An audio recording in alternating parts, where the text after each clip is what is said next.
समजूतदार लोक नेहमी म्हणतात, आयुष्य नेहमी कोल्ह्यासारखं जगा. कारण कोल्हा कधीच पडलेली गोष्ट खात नाही. तो कोणत्या सर्कशीमध्ये कोणाच्या इशाऱ्यावर चालत नाही. तो स्वतःच्या अटींवर जगतो. त्याला कधीच पाळीव बनवता येत नाही. एकदा जर का तो त्याचा जीवनसाथी निवडतो तर तो आयुष्यभर त्याच्या सोबत राहतो. जर कधी त्याचा साथी त्याला सोडून गेला तर तो त्याचं दुःख कमीत कमी 3 महिने करतो. कधी कधी तर ते 1 वर्षापर्यंत सुद्धा चालतं. आणि त्याची सगळ्यात चांगली गोष्ट म्हणजे तो त्याच्या आई वडिलांची खूप जास्त इज्जत करतो. बघा, कोल्हा, ज्याला जनावर, जंगली म्हटलं जातं, तो सुद्धा त्याच्या नात्यांची एवढी जास्त कदर, इज्जत करतो.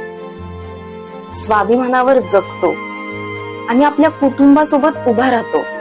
आणि आपण माणूस असून सुद्धा कधी कधी असं वाटतं आपल्याला कोल्ह्याकडून खूप जास्त शिकण्याची गरज आहे.